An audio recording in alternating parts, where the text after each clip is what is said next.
Yeah, welcome to podcast number 4, take 2. Yeah, tell me a little bit about, we've been building websites for a long time. Tell me a little bit about what you're noticing that's new in the website space and kind of what we're working on, and what we're seeing works a little bit.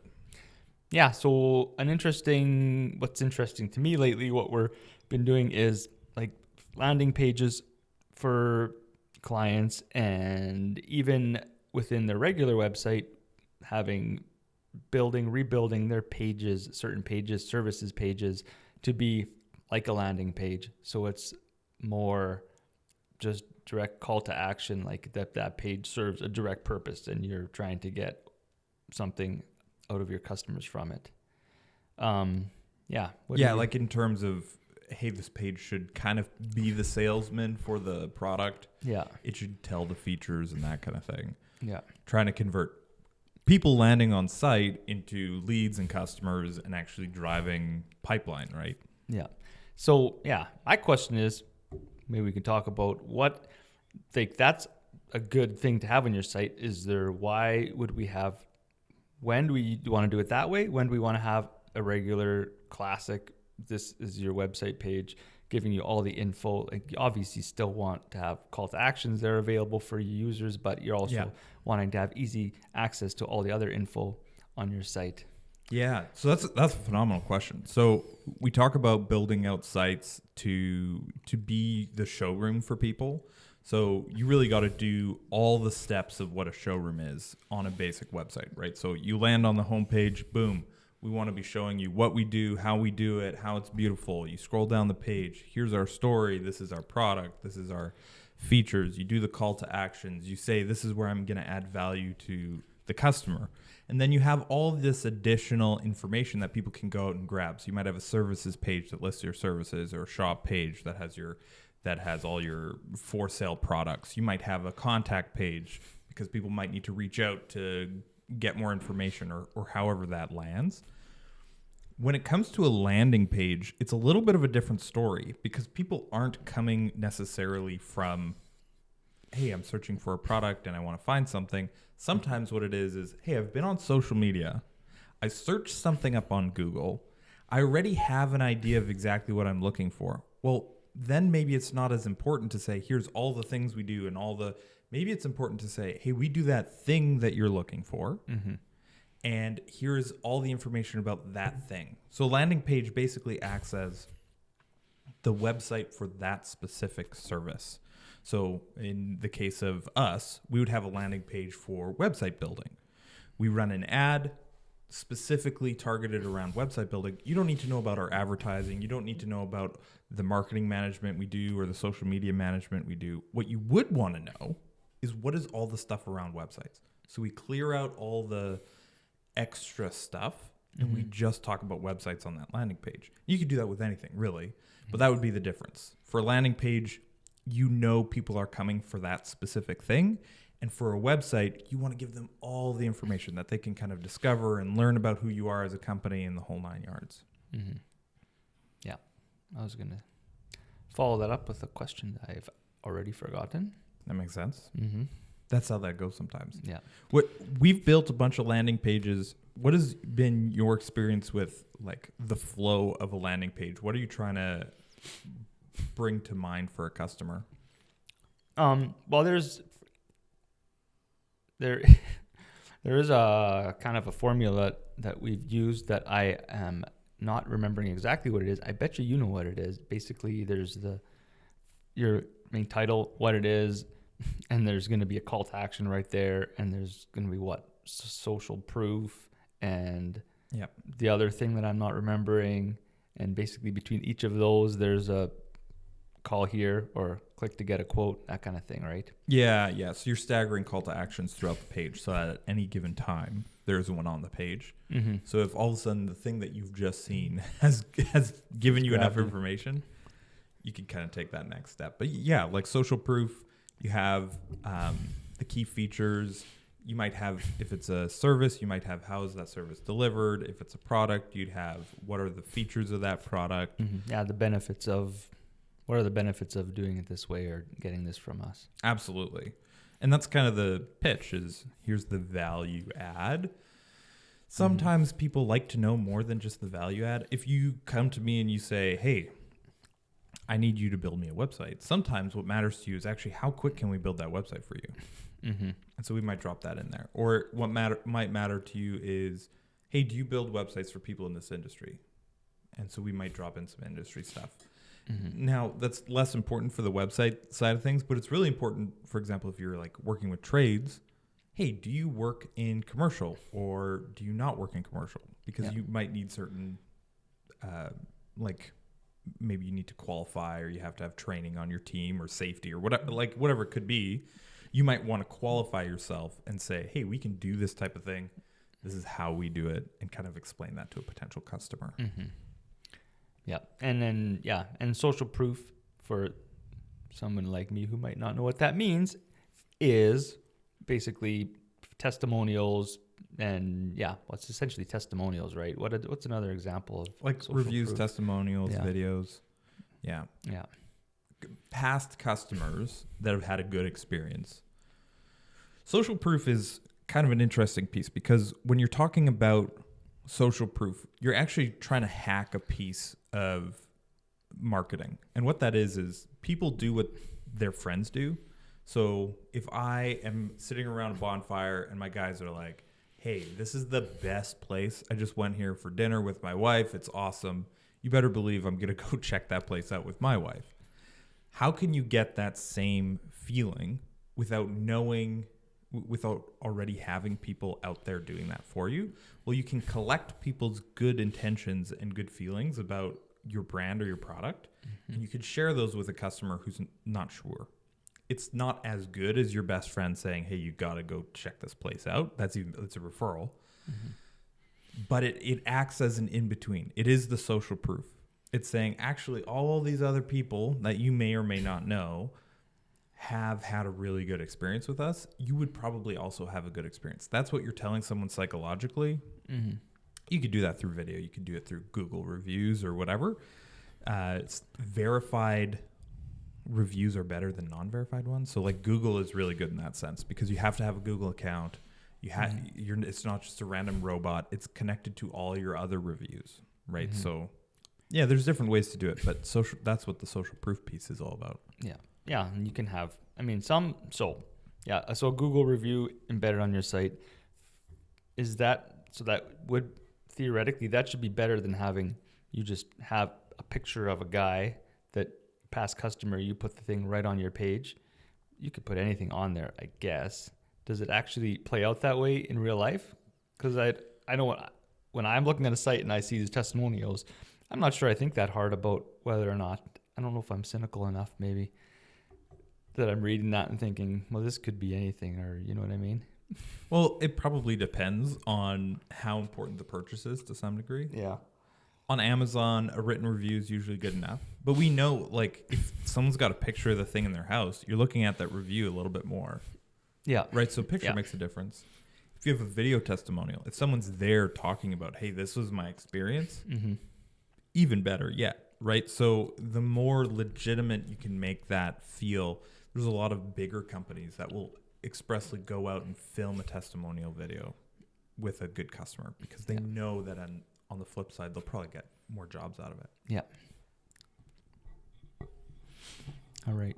Tell me a little bit more. When we're talking landing pages, what are some of the other like key hallmarks of the landing page that we plug in all the time?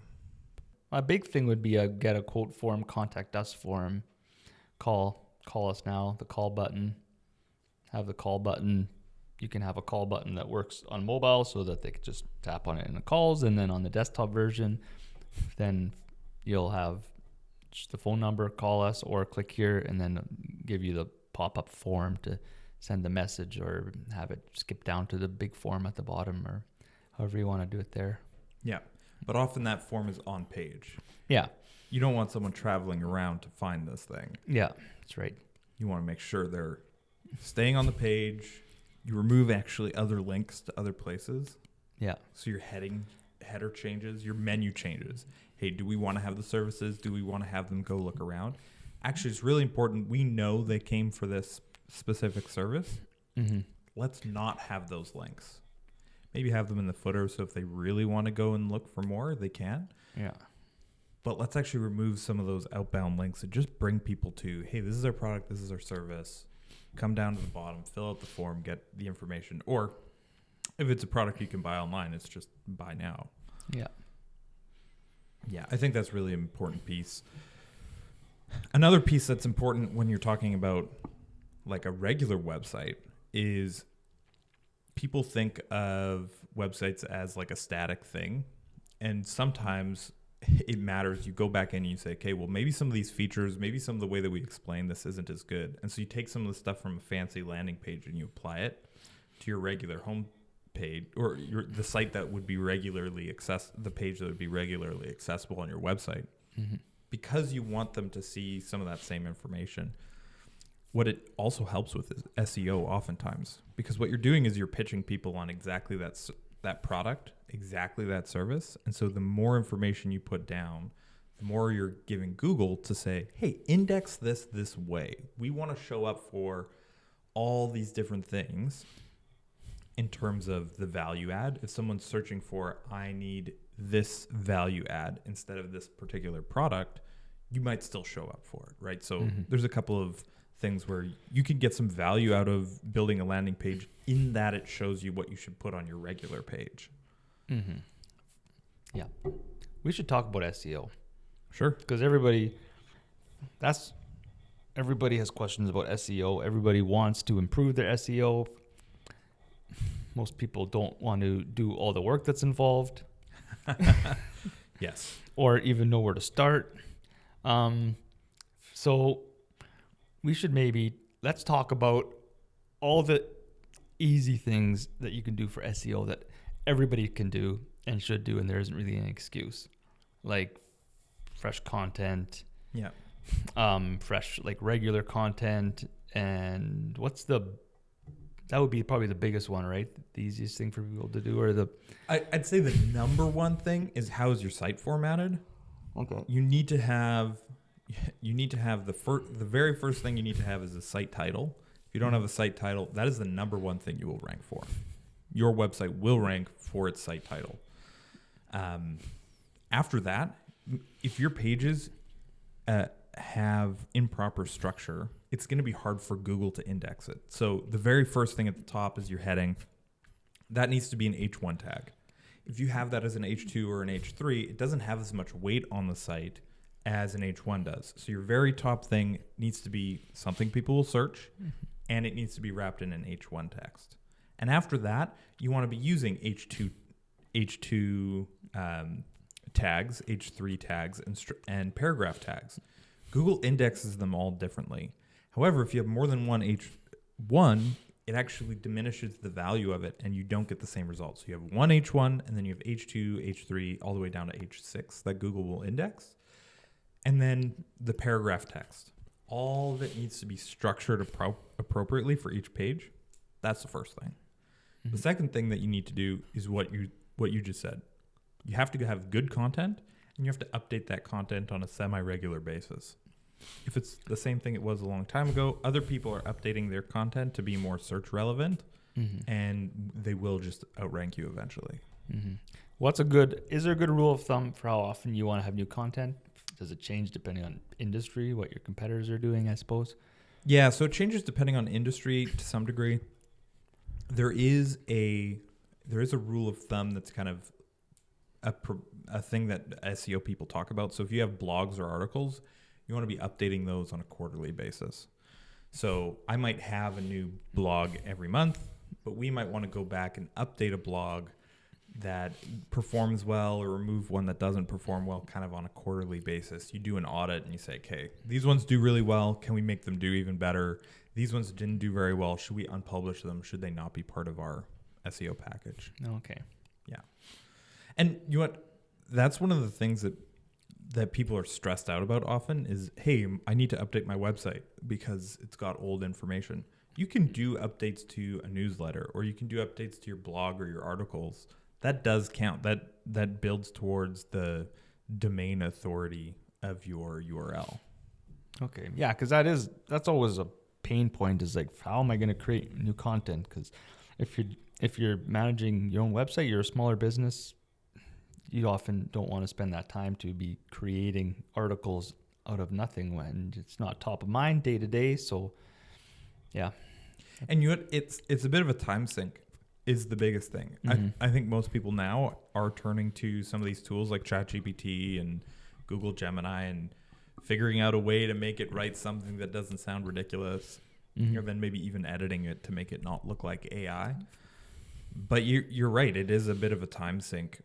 There is some value in hiring someone or having someone on staff who's excited about it, who can talk about it properly and knows the industry and the terms and all that kind of stuff.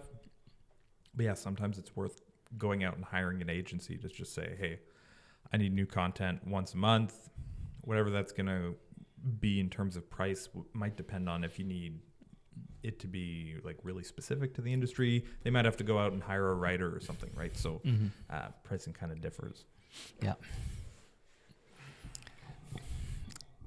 Yeah. SEO. Yeah. What else? What other SEO pieces are there? Yeah, there's alt tags, there's metadata, there's SEO key phrases, there's key terms. A lot of these things are a little bit complex once you get deeper into it. So an alt tag might be or is the alternative text. It's actually built for people who have disabilities. So if I can't see properly and I tab through a site, I can actually have my computer read out the alt tag to an image. And so it should have a description of what that image is. That description is also what Google uses to index the information. They say, okay, what is in this picture? Because I want to potentially rank it, and maybe it helps rank the page. Well, what that's done is it's given us as SEO and website builders an avenue to drop in keywords into every image. So that's what an alt tag is. You should have alt tags on all your images just for those people who are visually impaired, and they can kind of tab through and find out what your website's about. Mm-hmm. For people who, for the other side of things, the keywords, the key phrases, the metadata, that's all back-end code where you're telling Google what you think your page is about, and then they can index against that. So if you're on WordPress, a common plugin is Yoast, and they allow for you to add that code in for free. They've made it really, really simple. So, but yeah, some of it is back-end stuff where you got to go into each page, you got to optimize it, you got to make sure the key phrases are correct and what its alternative versions of the page title on search. There's all sorts of stuff. Mm-hmm. Once it gets more technical, it's almost not worth a small business working on those pieces. Mm-hmm. You talked about like the alt tags and for the visually impaired. Let's talk about the accessibility thing, because we've done some interesting things on some websites lately, and you can actually see it on our website, that accessibility add-on thing there. Yeah. Because it's pretty neat. It has a good billion different functions. So it's essentially it's just your all-in-one accessibility thing. You've probably seen it on websites. Maybe I would never really notice it because I've never needed it, but it's just the little guy or whatever the icon is. You click on there, and then it basically gives you all the accessibility options for what are the ones there are. The visually impaired thing where it will just makes all the text just bigger. Does it read out to you? You can have it read out. It also will do like a contrast thing where all the text becomes white and all the backgrounds for the text becomes black. Yeah. So you can just read everything. Yeah. There's some other functionality there. There's a standard. I can't remember what the phrase. There's like a set of numbers or letters or something. It's like GS2 or WWA or something like. Yeah. Yes. It's not WWE. I know that. But cut it's, this out. W3 something compliant. Is that what you're talking about? Yeah. So there's an agency that goes out and says, how should websites be compliant? And there's a lot of companies that are required to meet that standard. So we did some work for a nursing home, and their requirement is you have to be accessible in order to get the grants and stuff from the government. Well, that's sometimes difficult, sometimes not. What you're looking at is like contrast between text and its background. What you're looking for is like, does stuff move too much? Well, what our app, what the plugin we use does is it can turn off all animations. It can go in and pause all the movies, like the videos in the background. Yeah. And it can really bring out like that white text with black background. So anyone can go on, anyone can see it. You can even have a page reader go through and read the page out to somebody. Yeah. Mm-hmm. Yeah. No, I think it's important. Like if you go on a site and you can't read things, that's a huge pain. Yeah. Something like 10% of people, or it might even be more, are to some degree colorblind. Well, if you have a green on a blue or a red on a green, depending on what kind of colorblind it is, they might not see it at all. Yeah, like text on text, like text on a color background. Yeah. Yeah, that's because right. it might be the same brightness, but because they're colorblind, they might not be able to read it. You don't want your site to just be like, hey, if you're colorblind, sorry, you can't buy our products or services. I don't think anyone is trying to do that, but you could do that unintentionally. And so you do want to have some of that in mind when you're, even from the design stage, pre a tool, you want to be saying, okay, can we make this accessible to everybody? Mm-hmm. Yeah, because it's interesting if you do have that on some site, you click on some of the options and then you just completely change the whole design feel. It's a little bit weird to look at, but well, at least you can look at it. At least you can, yeah, at least the idea is people can read, can see the content and everything. Yeah. We've been doing websites for a long time, and there's some trends as well. You want to talk a little bit to like some of the design stuff that is kind of consistent from site to site and why you might want to stay with those consistencies or change? Yes. Give me some ideas to start with. Like there's a lot of, for example, a header is a very consistent thing. Mm-hmm. What are some of the do's and don'ts of like a menu and header at the top of a site? I guess top of the site is one of them. Yeah, well, it seems, the top of the site, and you want to have it easy to navigate. You don't want to have like 20 buttons across the top.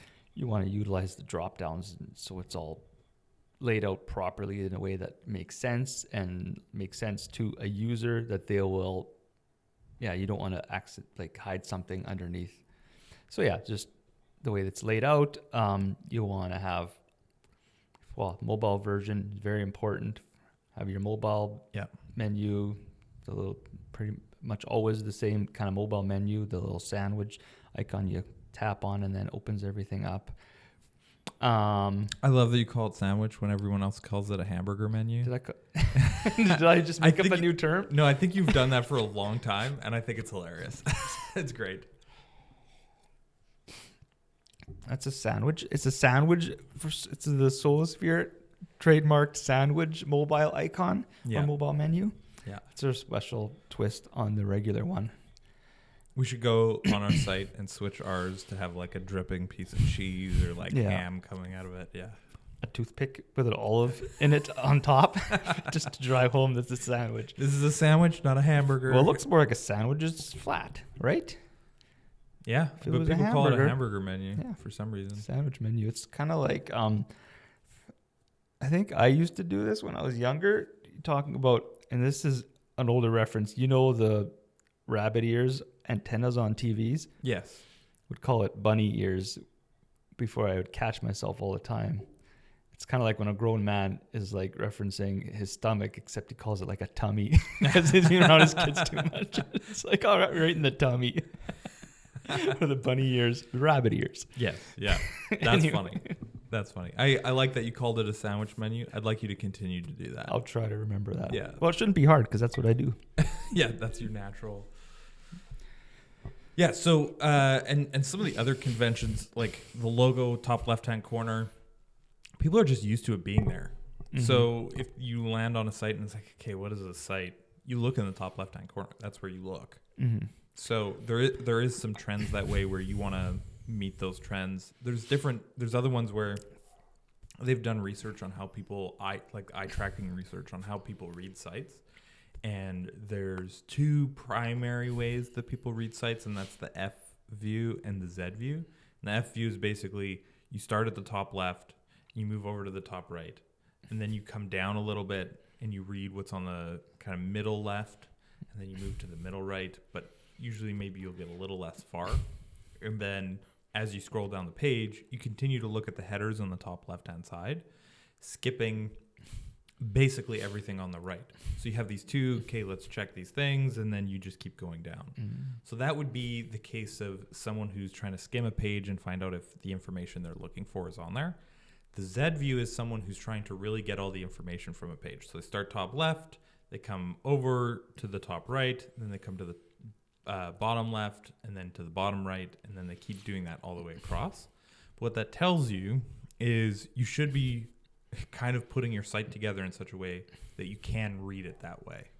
That people are really used to going through a site by going left to right, top to bottom.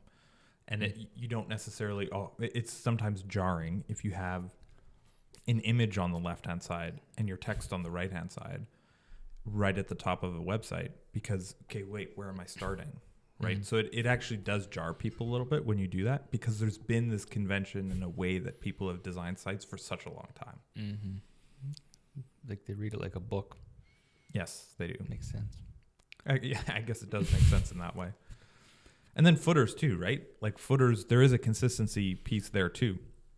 I scroll down to a footer all the time if I'm looking for contact information or I want a link to a specific page or I'm lost and I'm like, hey, where's the login page for this site? Yeah. There's all sorts of stuff like that. Yeah. Yeah. If I need the contact page and it's not in the footer, then it's always kind of a surprise. No, that is always a surprise. You expect it to be there. Yeah.